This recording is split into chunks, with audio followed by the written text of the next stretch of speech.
ఎంత జుగుప్సాకరం అంటే నారా చంద్రబాబు నాయుడు గారు కడాన తిరుమల లడ్డు కూడా ఎనిమల్ ఫ్యాట్ కూడా వాడారని వెంటనే ఆ డోలక్ బ్యాచ్ పక్కన ఒక పక్క పవన్ కళ్యాణ్ ఒక పక్క బీజేపీ వాళ్ళు లడ్లు ఇలా బీఫ్ తోటి పిగ్ ఫ్యాట్ తోటి ఫిష్ ఆయిల్ తోటి కలిపిన లడ్డు 1,00,000 లడ్లు అని చెప్పి గబగబా కాషాయ బట్ట కట్టేసేసి వెంటనే ఉన్న బట్ట తెల్ల బట్టలు తీశాడు, పసుపు రంగు బట్టలు వేసాడు, దుర్గ గుడికి వెళ్ళిపోయి మెట్లు కట్టేశాడు. ఇంత అపవిత్రమైనటువంటి కార్యక్రమం జరిగింది కాబట్టి దానిలో వారు కూడా భాగస్వాములుగా ఉన్నారు కాబట్టి ఒక ఆవిడైతే హైదరాబాద్ నుంచి భజన చేసుకుంటూ వచ్చేస్తుంది, ఒక ఆవిడ రైల్లో ఆవిడ అసలు ఆ పని తిరుపతి దగ్గర కూడా రానికూడదు.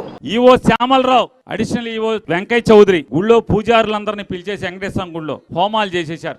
ఆ హోమం దగ్గర బయలుదేరి మాడవీధులంతా సంప్రోక్షణ, పాకశాల మొత్తం సంప్రోక్షణ, లోపల గుడంతా సంప్రోక్షణ చేసి ప్రెస్ మీట్ పెట్టారు. దేవుడి ప్రసాదంలో గొడ్డు కొవ్వు కలిసింది, పంది కొవ్వు కలిసింది.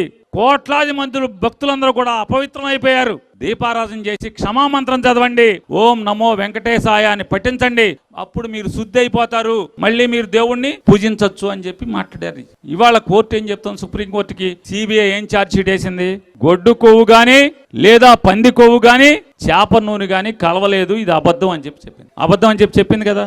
ఇప్పుడు జగన్మోహన్ రెడ్డి గారు పీరియడ్ లో అపవిత్రం చేశాడు జగన్మోహన్ రెడ్డి అని చెప్పి చెప్పారు. ఇప్పుడు సుప్రీంకోర్టు లేదు అని చెప్తుంది, సిబిఐ లేదు అని చెప్తుంది. ఆ సిబిఐ వేసిన సిట్ లో ఆంధ్రప్రదేశ్ సంబంధించినటువంటి 3 ఆఫీసర్లు ఉన్నారు. మరి ఈ పాపపు మాట్లాడినటువంటి నారా చంద్రబాబు నాయుడు నాలిక మీద కాల్చి దబ్బడాన్ని వాత పెట్టాలా పెట్టక్కర్లేదా?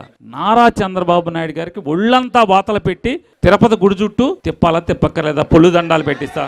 పవన్ కళ్యాణ్ ఏం చేయాలి చెప్పండి? ఇప్పుడు ఈ రాష్ట్రంలో ఉన్నటువంటి ఎన్ని లక్షల గుళ్ళు ఉంటే అన్ని గుళ్ళు కడిగించక్కర్లేదా మెట్లన్నీ? అంటే ఎంత దుర్మార్గం అంటే వీళ్ళు ఎంత దుర్మార్గులో చూడండి. తుచ్చమైన రాజకీయం కోసం, ఈ కక్కుర్తి అధికారం కోసం దేవుడి ప్రసాదాన్ని అడ్డం పెట్టుకోవటం. వైఎస్ఆర్ కాంగ్రెస్ పార్టీ తరపున లేదా వెంకటేశ్వర స్వామిని కొలిచేటువంటి ఒక భక్తుడిగా నారా చంద్రబాబు నాయుడు, పవన్ కళ్యాణ్ రాజీనామా చేసి ఇంటికి పోవాలక్కర్లేదా నేను అడుగుతున్నాను, డిమాండ్ చేస్తున్నాం. నారా చంద్రబాబు నాయుడిని, ఉప ముఖ్యమంత్రి పవన్ కళ్యాణ్ ని రాజీనామా చేయమని చెప్పని డిమాండ్ చేస్తున్నాం.